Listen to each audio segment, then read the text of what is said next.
فانا هحكي لحضرتك عن الدكتور البرادعي.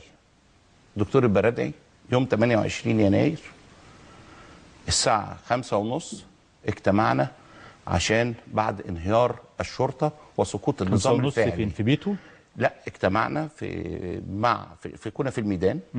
اجتمعنا في مكتب الدكتور ايمن نور في غد الثوره، اللي هو كان اقرب مكان في الميدان، وكان مركز الثوره، وكان هو ريموت الثوره في ميدان طلعت حرب فوق جروبي. واجتمعت جميع القوى السياسيه وطلبنا من الدكتور، كان الاستاذ اسامه غزالي حرب، الدكتور اسامه غزالي حرب موجود. قلنا له يا دكتور، جميع الناس اللي موجوده هنا بتفوض الدكتور محمد البرادعي انه يبقى رئيس جمهوريه.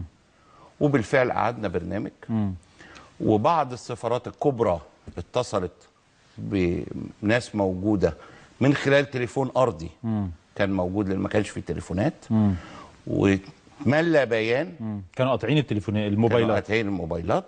اتملى بيان انه خلاص الدكتور برادعي هو رئيس الجمهوريه. مين اللي اتملى البيان؟ كنا انتوا يعني كنا بنعد بيان، حررتوا بيان. حتى الناس استغربوا، قالوا لنا انتوا سالتوه؟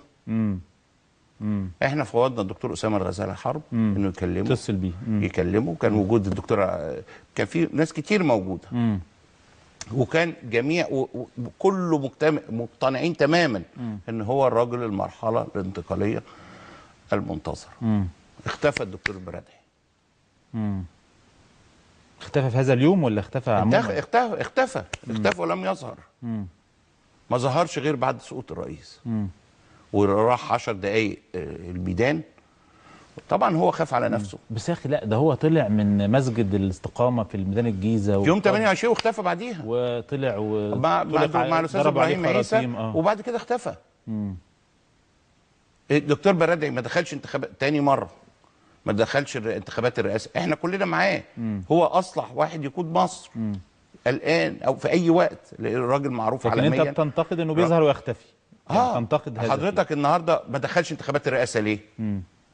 ما هو اقل مناخ. طيب انا لا مش مناخ، لا معلش. الدكتور محمد البرادعي ما دخلش انتخابات الرئاسه لانه حامل لجنسيه اخرى لم يعلنها في مصر، ان زوجته حامله لجنسيه اخرى لم تعلنها في مصر، وانا بقول علني اهو، الجنسيه النمساويه. انت بتقول لنا معلومات كتير. طيب هل